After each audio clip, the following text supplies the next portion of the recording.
say this as well. So Premier Ford said changes could be coming to the provincial rental rules, arguing that the pendulum has swung against small independent landlords, which it really has, who are grappling with issues like non-paying tenants. Right, and the question that was posed to Doug Ford was posed in a way of like, you promised to do auto evictions, which he really didn't promise. But, that was fine. So it kind of put Doug Ford on the spot, and we heard his thoughts. He didn't really give away a lot. He did talk about how he was talking to the Attorney General. Yep. He spent an hour with the Attorney General. That's interesting. What were they talking about?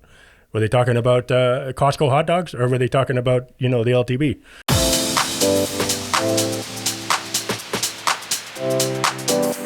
All right.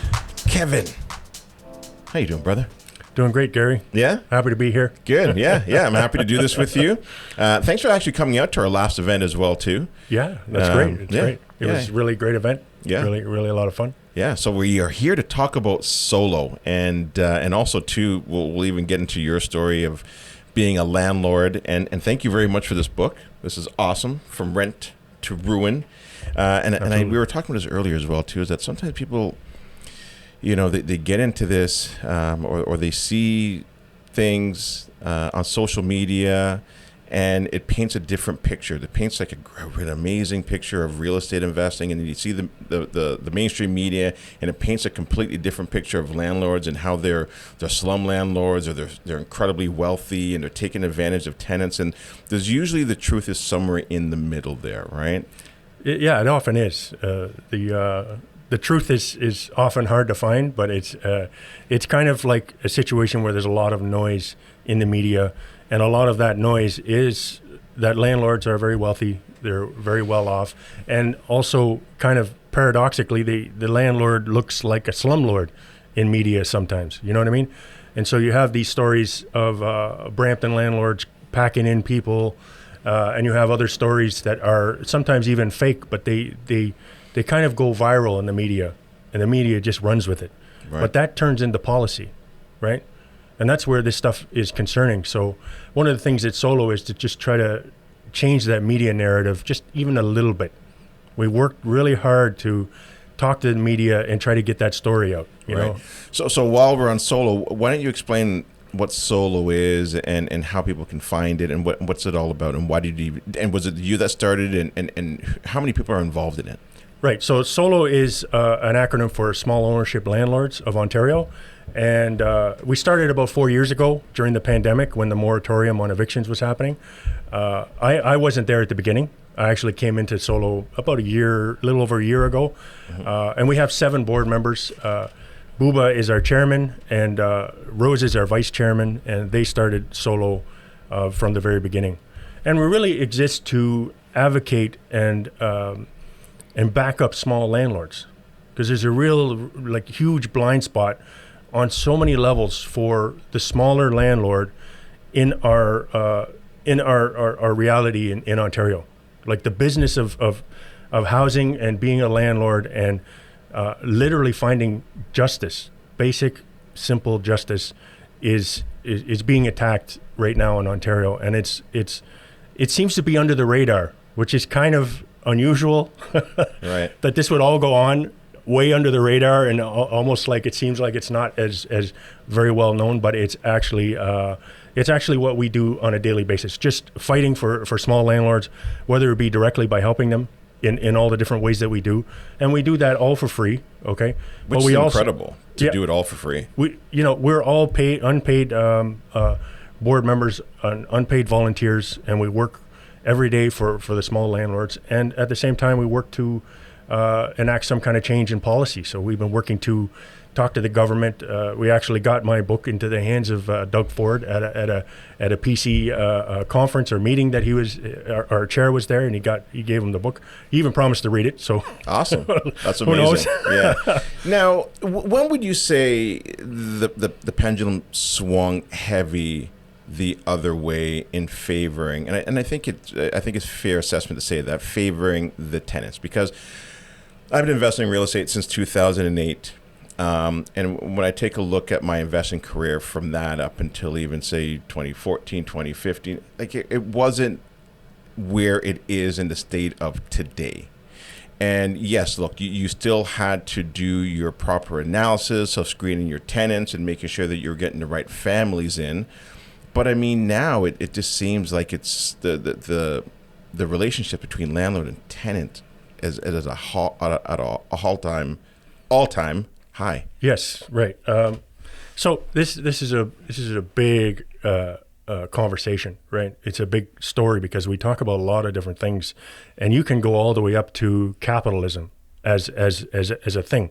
The reality with this is that pendulum, as it swings back and forth, we live in an environment where many of these things that appear to be in the tenant's favor are enacted in good faith to protect the tenant, right?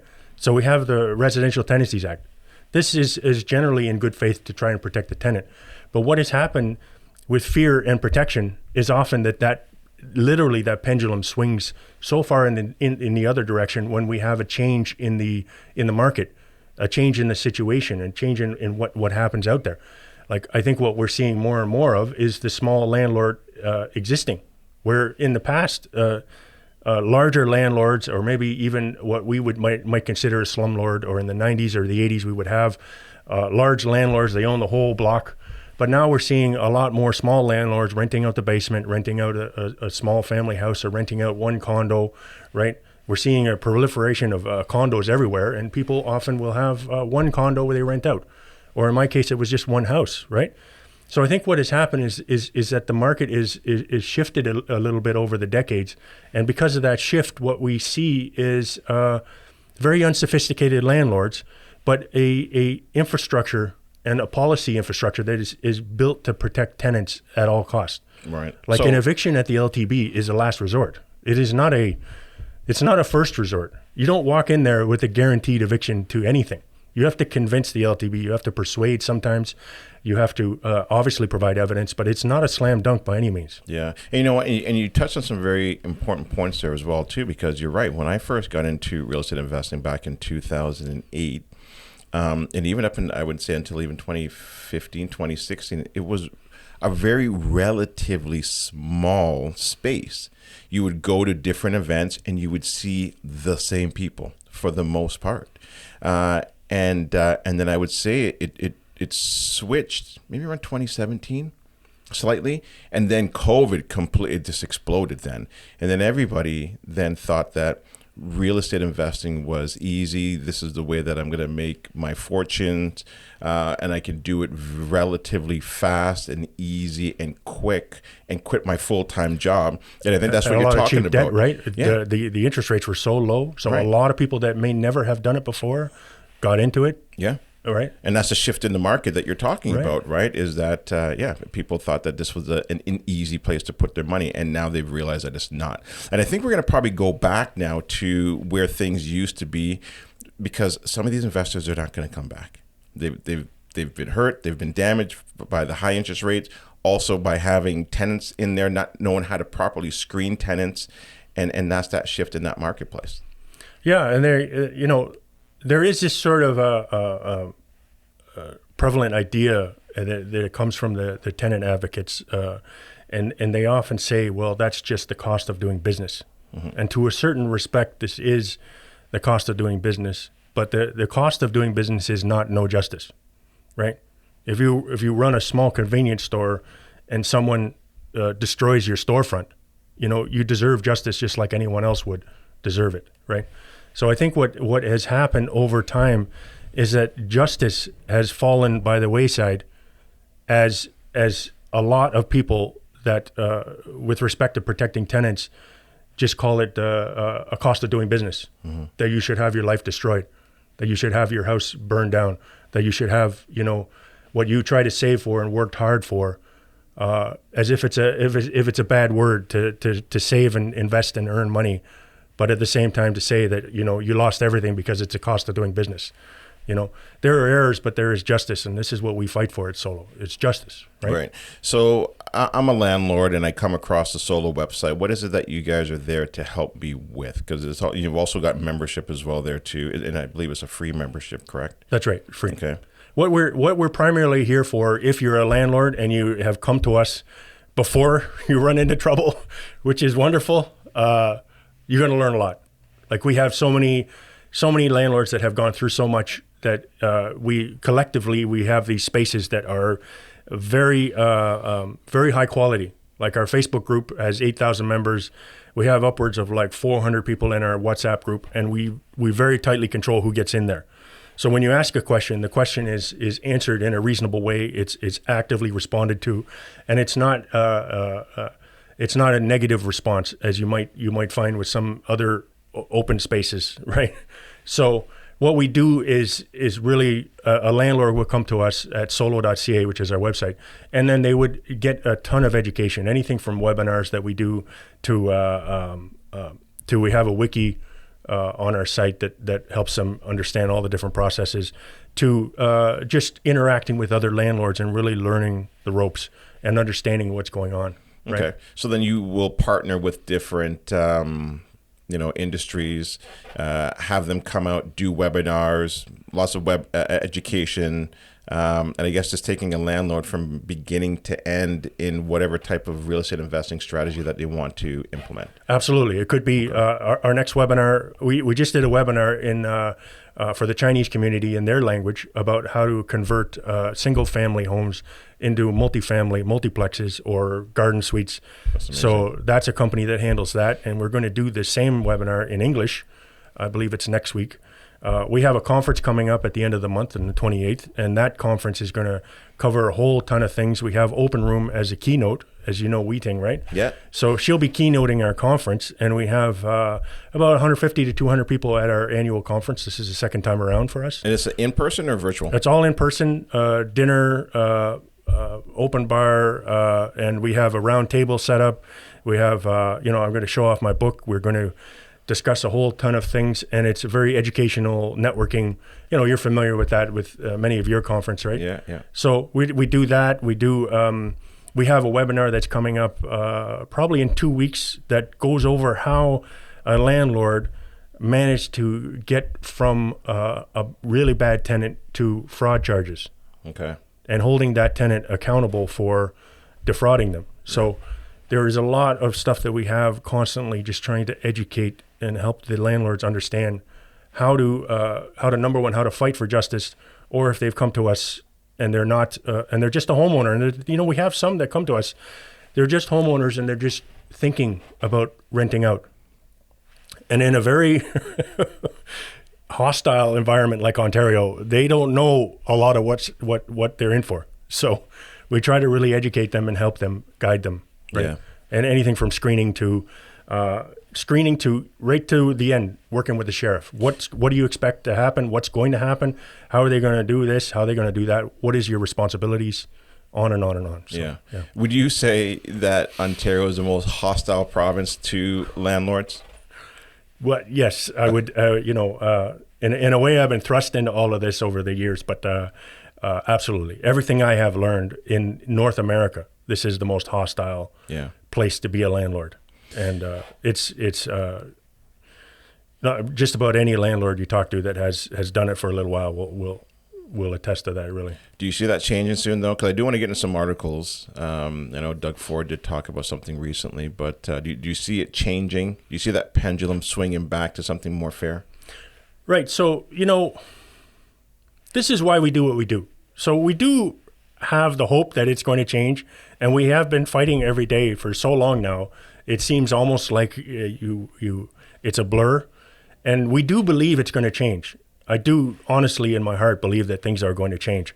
And I'm very hopeful when I hear things like what Doug Ford has said in his press conference. And thanks to Nitin Chopra, who is a great journalist.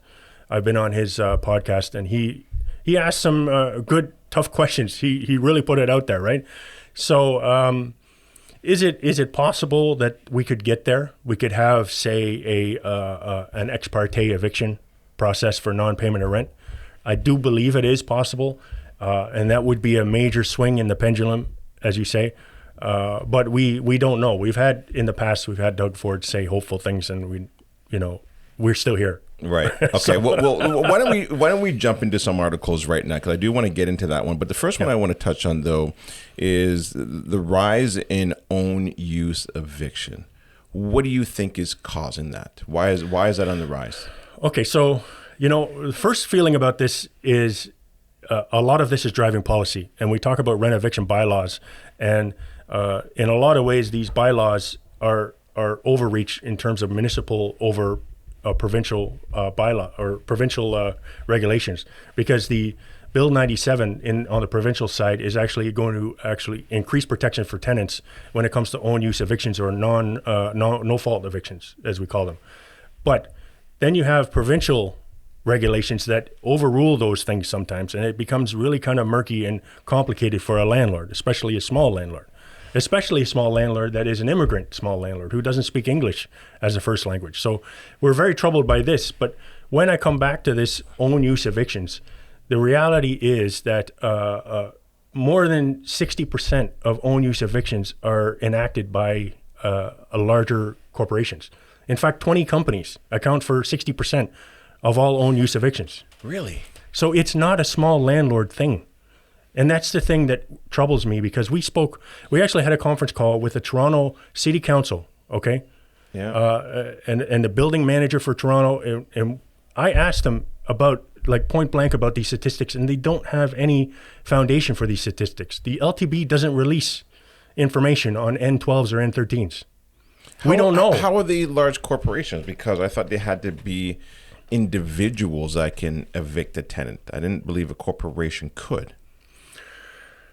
Those are what they call rent evictions. So you got N13s for demolition or renovation, you have own use evictions that are only small landlords, and then you have the N13, which is, those are kind of lumped together when we talk about rent evictions and own use evictions. Got it. Granted, your question was mainly about own use evictions, but one of the challenges is I think that these statistics are not foundational. We don't have a really good idea of what these look like or whether they're increasing.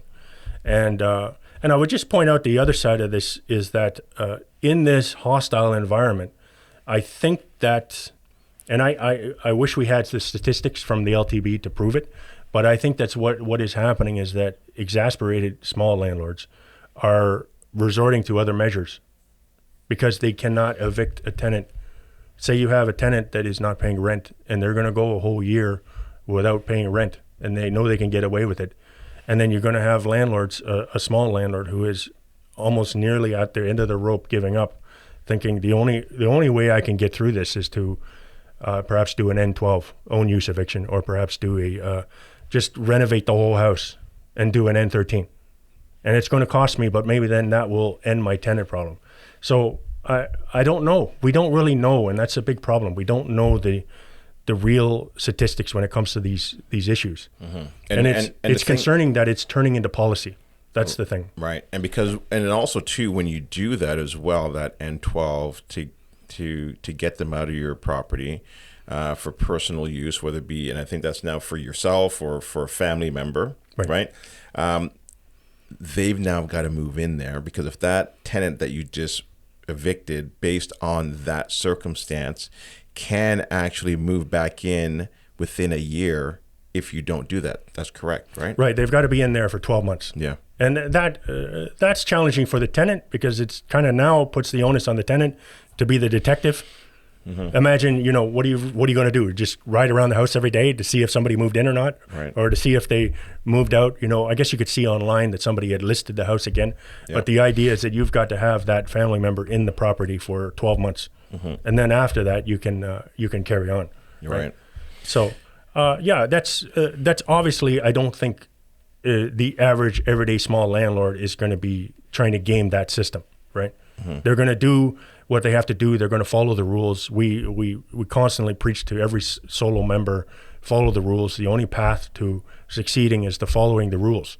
So the outliers, the people that are doing bad things, they should be held responsible.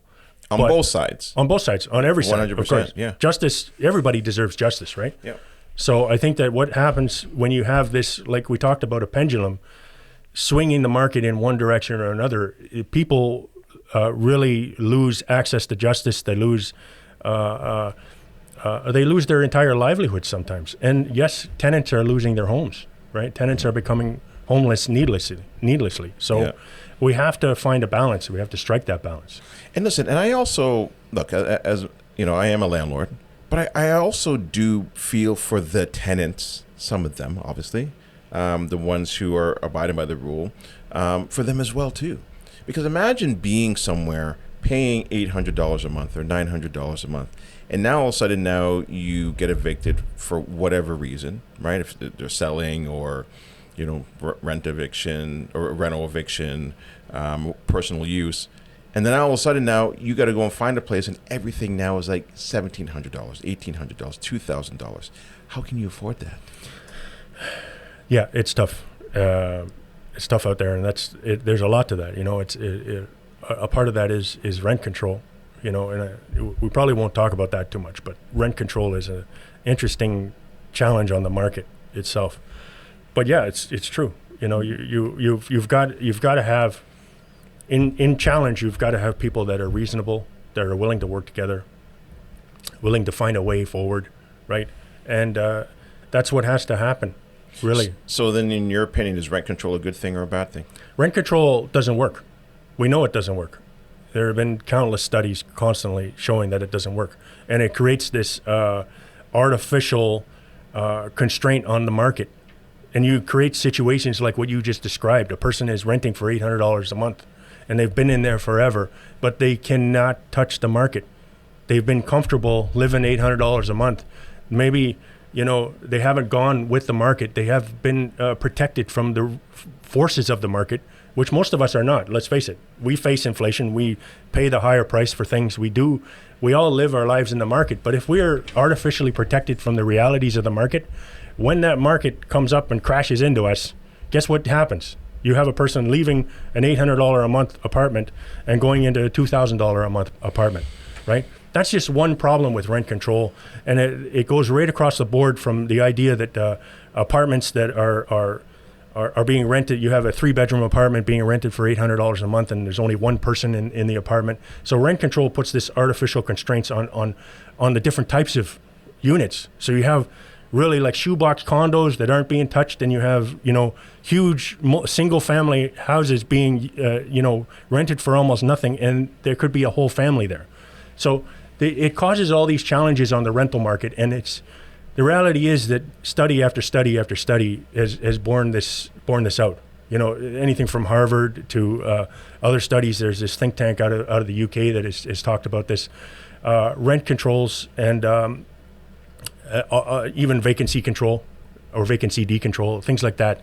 They cause serious harms to the market forces that exist. So if you want to take away the market, go ahead. We'll let the government run housing, all of it. Mm-hmm. We maybe don't want to do that, right? Yeah. But if you want to let the market run properly, sure, regulate situations, maybe register landlords, which, you know, we generally don't like that. But if you want to register landlords and you want to inspect properties, you know, this is what bylaw enforcement does. They have regulations, and they have bylaw enforcers that go out and look at properties to make sure they're living up to the code. Do that, right? Yeah. But when you start to do artificial market regulation, it's really causes a lot of problems. And many of these studies show that it actually increases rent for people. Because guess what? When you have rent-controlled apartments, which is those before 2018 November, those apartments or houses are obviously rent-controlled, but the ones after, they end up being more expensive just by the reality of the market. Because the market wants to recoup that. Right. The market wants to, all things being equal, get its money back. So now you find these new apartments, they go up faster because it's not rent controlled, okay? And they start off much higher than they should. Yeah. Right? That's a good point, because you're taking away from the market, and these homes are locked up at these very low rates. And it's always, the interesting thing is that the people that you try to protect are the ones you end up hurting. Sometimes it happens. Yeah, and it's you look at it even say from like your kids, like you kids that come typically from a rich family end up sometimes, not always, but many times in a more difficult situation because things have been so easy for them. When you have kids that struggle and you don't pave that way for them and they go through the hard times, they actually end up being able to do better.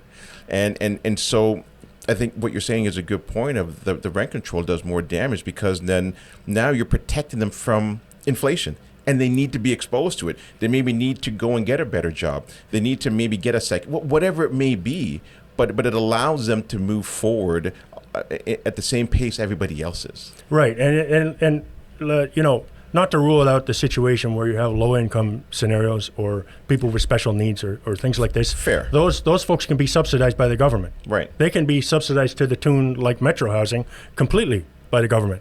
That's fine for that entire segment. But for the rest of the renters, like you said, if they have been completely protected from market forces, when they finally have to see the market, maybe they never will. Maybe they'll rent that $800 apartment forever, right? But maybe one day they will have to face the real market, and it will be a very difficult scenario for them, right? I think of this idea of this Japanese soldier that was in the World War II, I think it was, and he got marooned on an island, and he never knew the war ended. So he wanted to kill everybody. Right. But when he came to, he came in contact with the real world eventually, he was still in war mode, right? And you put that on people, it's very difficult and very stress-inducing.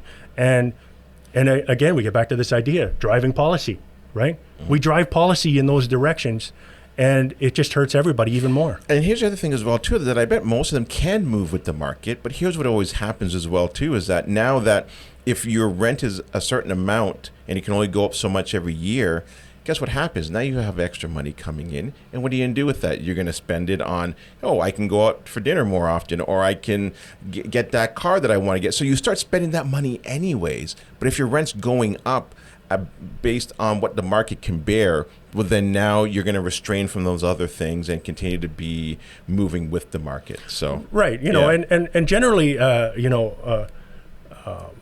don't want to be, philosophical so much, but the reality is life tends to be a struggle, right? And so when we remove the struggle from life, we can have very serious adverse effects on people because we need to live our lives in struggle. We need to pursue that better job. We need to pursue other things in life. We need to, even if you're on Ontario Works, you have people pursuing ODSP. You know what I mean? There is a pursuit in life and struggle to do better. But if we never have, if we remove all of that, there are challenges. But then that gets into universal basic income, which is not even a housing conversation. Right. But I think about a lot of these things because I think what we're fighting in trying to improve the housing market is fighting a lot of different forces happening on a lot of different planes. It's not only just one thing. You know what I mean?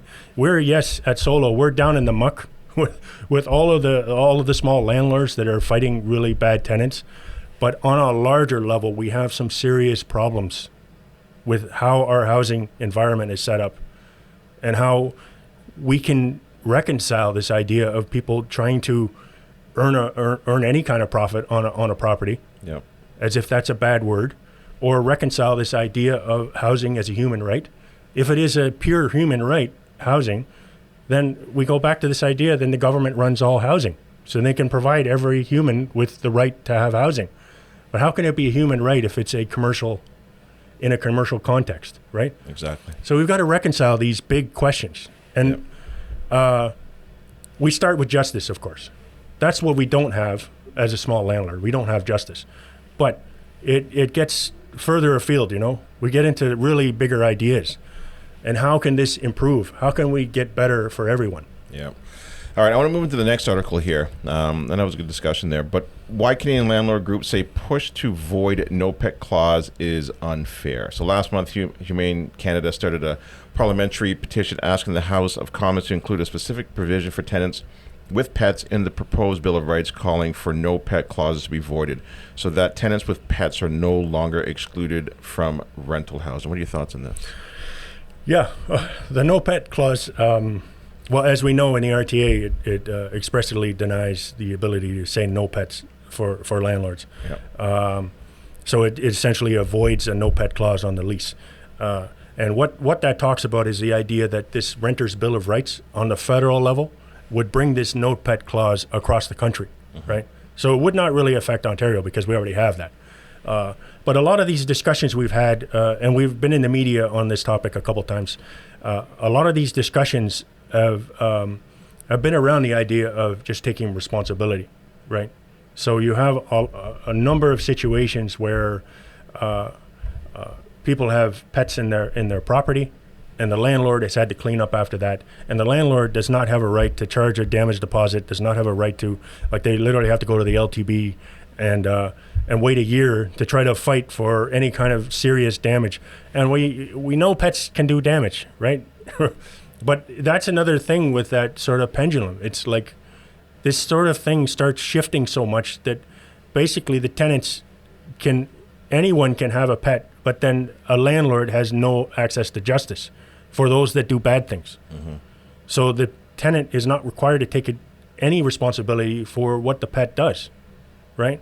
Right. So that's the troubling thing with some of these, again, these policies, because this is a policy on a provincial level in Ontario. I think Ontario is the only province right now that has that.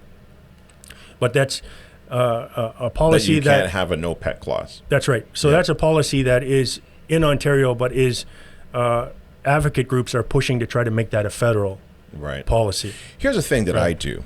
And here's a little tip maybe for landlords as well, too. And I've been doing this right almost from the beginning is I say pet friendly. And the reason why I say pet friendly, because now they'll let me know if they have a pet. And then I can choose to either bring them in or not bring them in.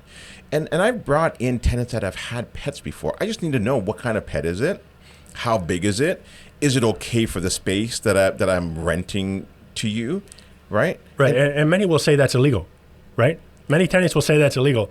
And I would personally say that it's unfortunate that anyone has to do that, right? It's unfortunate that we have to be in a place where, by way of the laws and regulations that we're faced with, that we have to take these measures, i.e. first, it's the tenant lying about whether they have a pet, and then they bring the pet in later. Right. They succeed in the lie, or by doing things like that you described, say pet friendly, and then now you've exposed that they have a pet, and then you can decide in your brain. You can't. Government cannot regulate your brain. Right. That's one good thing. You're right.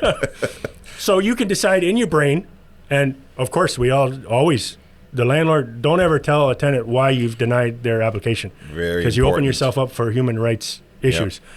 But of course you can decide in your brain, and then decide that you don't want that pet. But on a larger scale, I just come back to the fact that it's unfortunate that these kind of regulations put us in this place. Yeah. We don't want that. What we want is reasonable people. We want a landlord who's perfectly willing to take on the fact that a pet's coming into their property, and then they can be assured that the tenant will take responsibility for that. We want tenants out there with a pet who is a companion. I've had pets. I'm a dog person, but pets are great, right? But if I'm a person that has a pet, I should know that I have to take responsibility for what they do, okay? If they bite somebody, I have to be responsible for that if they were to cause damage. But, to have this sort of cat and mouse, for no pun intended, but have this cat and mouse exist because of regulations, it makes the environment toxic for no reason. Very toxic, yeah. Why not make this environment less toxic? Right, and you can see what has happened over the last few years of how toxic it can get and where it is today. Very toxic. Yeah, and we don't want that. We want reasonable people to have reasonable conversations. Right. Look, I have a pet.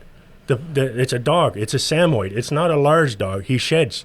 Is it okay? I'm a landlord, and I'm saying, okay, well, that's fine. But I would be more comfortable if you put a $200 damage deposit, in case anything would happen, if you would damage something in the house, and then we carry on.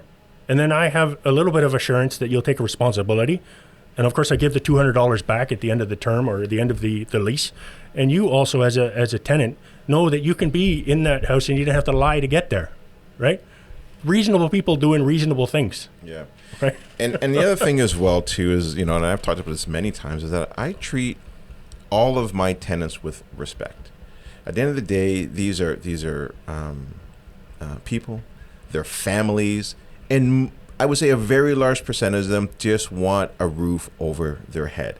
And I think if you treat people with that type of respect, you do your proper screening and analysis of them and whatever background checks that you've got to do, and you put somebody in there. If you treat them with respect, they will treat you with respect back. I find it's right in many cases. Yeah. And the vast majority of it's hard to, from my perspective, it's hard to see that, but the vast majority of tenants are good. Yes. Tenants. Have I put bad tenants in my properties? I have, but I've seen the mistake that I made. I'm like, okay, yeah, I saw how I didn't see that. I put the wrong person in. I learned from that. Okay, going forward, boom, da-da-da.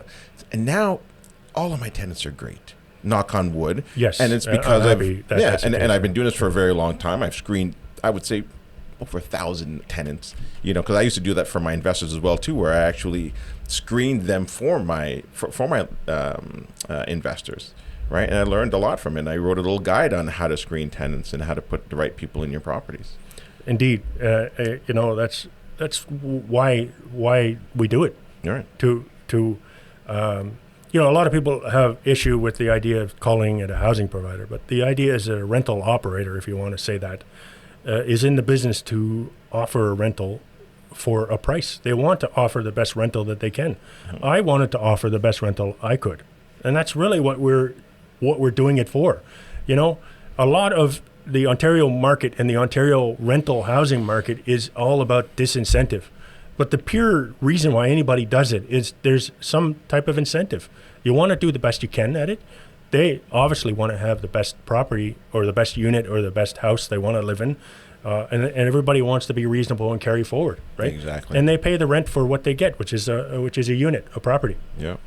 I want to move into the next article here. So now I agree it's time for Ontario to bring back in-person hearings to the Landlord and Tenant Board, which adjudicates disputes from non-payment of rent to evictions. The online hearing, rather counterintuitively, have slowed things down, said Kevin Costain. Costain? Sorry. It's like Kevin Costner, but smaller wallet. Yeah, which is a board member of Solo. So do you think we need to bring back in-person conversations at the LTB?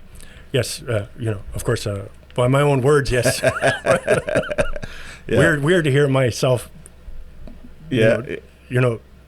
dictated back to me. But yes, of course. Yeah. What we the biggest thing that we've seen, and that's the real perhaps ironic thing, is that in-person hearings tend to be faster than online hearings, because online hearings they're not conducive to this sort of process. For some reason, a lot of these adjudicators are older. They just kind of fumble around. They're not very tech savvy.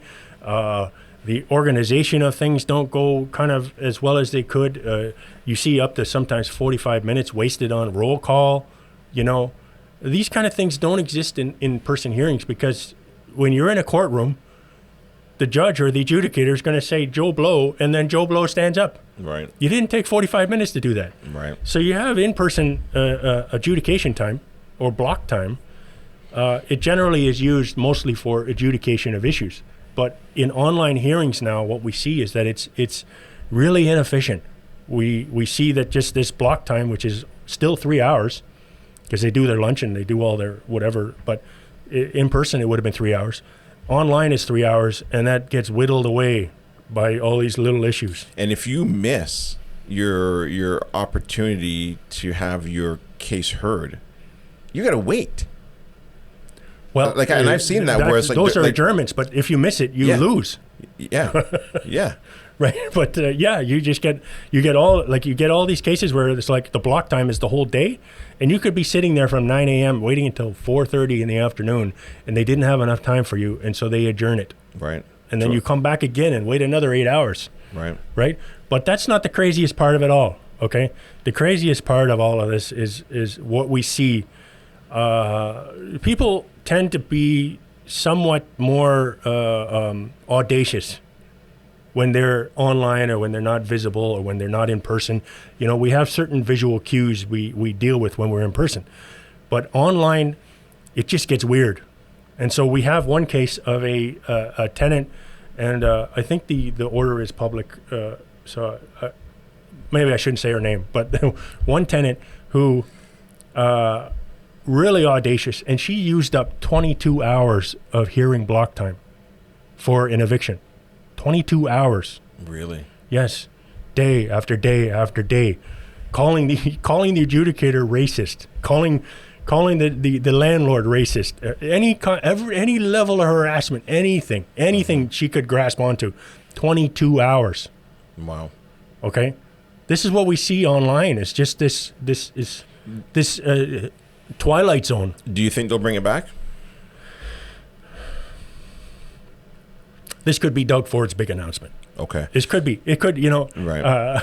I'm hopeful, but this could be. The reality is that the LTB and the Attorney General and the Ontario government has a ton of real estate. These offices are all still out there. That LTB office on Elm Street is still there. They could run in-person and online hearings at the same time. Tomorrow they could do this. They still have that real estate. Right. So it doesn't seem very difficult to just start opening them up and using them again. You want to reduce the backlog, which they have done some work on reducing the backlog. Why not just do that for now at least? See how it goes. Right. They'll probably figure out, okay, when you're sitting in or standing in line in Walmart, they'll figure out that line's moving faster. And then that's fine. You want to be reasonable about it, but you'll see. Just do it, right? And so they could. So let's touch on the last article here, which is Ford signals reform coming to landlord and tenant board.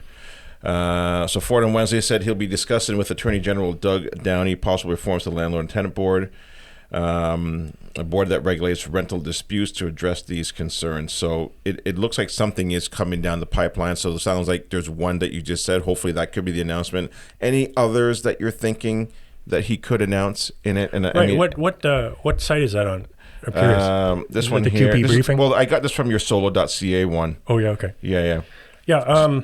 So it did. It's called Briefing. Yeah, QP briefing. Yeah. Queen's Park briefing. It's a newspaper that talks about Queen's Park stuff. Right. And I think the big thing is here too, and I'll also say this as well. So Premier Ford said changes could be coming to the provincial rental rules, arguing that the pendulum has swung against small independent landlords, which it really has, who are grappling with issues like non-paying tenants. Right. And the question that was posed to Doug Ford was posed in a way of like, you promised to do auto evictions, which he really didn't promise. But, that was fine. So it kind of put Doug Ford on the spot, and we heard his thoughts. He didn't really give away a lot. He did talk about how he was talking to the Attorney General. Yep. He spent an hour with the Attorney General. That's interesting. What were they talking about? Were they talking about Costco hot dogs, or were they talking about, the LTB?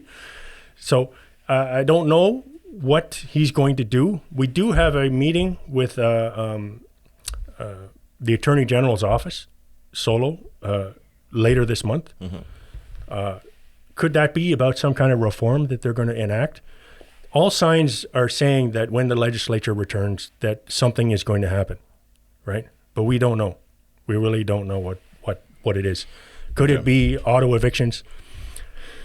Now, I don't want to say auto evictions because that sounds really bad. Auto evictions is like, it's never going to be expressed like auto evictions. It would never be in law and be called auto evictions. We short form it as auto evictions, but we would consider it more like an administrative eviction. So you have a tenant that has gone a month or 2 months of not paying rent. Okay, if they don't remedy that situation in any way, and they don't mount a dispute in any way, then that's an eviction. This is how it happens in Alberta. Well, Alberta's far faster, but that's how it happens in other provinces. It's on the books, and it's purely an administrative process at that point, right? Right. Now, as it stands, as you know, it could be up to a year because you have to have a hearing, right, and you have to go through this inefficient process of waiting for an online hearing with the LTB. So one would hope that this could be a scenario where this just becomes an administrative process. Yeah, and and it should be. If I don't pay my mortgage, guess what? It's going for power of sale. They're taking the keys away from me. If I don't make my car payment, somebody's coming to repo it. That's how it is just right across the board. So this should be no different. And it's all administrative, Right. When you haven't paid your mortgage, it's not going to be a drawn-out hearing. It's not going to be some dramatic process. It's going to be the bank. It's going to go through all these administrative steps to take over the property. Right. Right. And that's it. The unfortunate thing is that there's been some bad apples that have been able to work through the loopholes of the landlord and tenant board, bad regulations, to then allow them to stay there for a year and a half, to extend these hearings to, there's one little mistake on the paperwork by the date, whatever it is. I did that. Yeah, and it's just like, listen, there also has to be a meeting of the minds as well too, of, okay, this is what I meant to do, let's move forward with it, right? So yeah, it's a matter of like this idea that there is sort of a cottage industry of professional or bad tenants rising because they are recognizing, if you could resell used tires and you could start making a profit off of them, there will be an industry that rises that resells tires.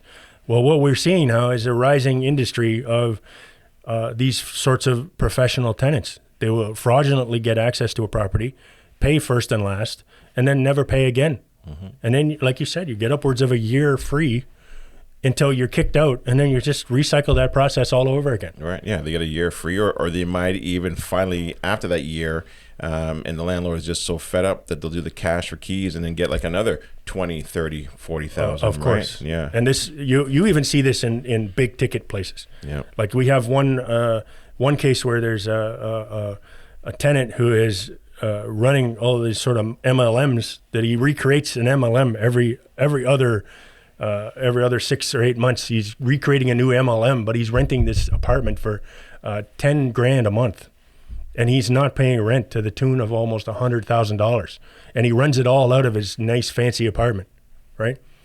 So wow. This is the reality, and the limit for the LTB is $35,000. So if you're a landlord that has been is out $80,000 in rent or $50,000 in a rent, the only amount that you can recover is $35,000. Right. All right. Listen, we're getting close to the end here, but a couple more questions. What's next for Solo? Well, what's next is our gala celebration conference. Basically, we're going to do a lot of education, and we're going to have a little bit of fun, because you got to blow off a little bit of this steam. For sure. We'll have that on September 28th. Anyone that wants to get tickets, they can get so at solo.ca/event. Okay. And we have a number of webinars that are coming up, anything from fraud prevention, understanding fraud, how to convert single-family building units into multifamily units, and more of this is coming down the line. We actually are talking about 2 or 3 other webinars that will come in October. We have several meetings lined up. In November, we have a lobbying engagement with the Ontario government, where we're going to be at City or Queen's Park talking to the government, because we're working hard to become a lobby group, right? And within all of that is just the daily grind of helping landlords. So there's so much going. And I'm working on my next book. I won't say what it is yet, but okay. I'm actively working on book number 2. Awesome. So, well, listen, thank you very much for that, for this book. I'm definitely going to dive into it. And then also thank you for all your hard work that you continue to do over at Solo, and helping small landlords get the right advice, the right strategies, the right tips, and educating them, because it's a dog-eat-dog world out there for them today, and they need the help, they need the guidance, and a lot of them are just regular people that, again, are looking to maybe buy a investment property to save for their kids, education in the future, or help them buy their own home, 10, 15, 20 years down the road. So thank you. Yeah, thank you. I appreciate it. Yeah. Thank you so much. If people want to learn more about you or how they can get access to Solo, we know what the website is. Any other avenues for them? Yeah, mainly the website. We have a media kit that people can take a look at, solo.ca/media. We'll give you an idea of who we are, what we're about, some of the media appearances we've been in. You probably have seen us all over. We've been really on every radio, TV station regularly. We do that now at least once a week. So we're out there, and we're growing. We're growing pretty fast, which awesome. Which is sad, but good. It's a good thing. You're educating people, and that's what it's all about. So thank you, Kevin. I appreciate your time. Thank you so much, Gary. All right, take care.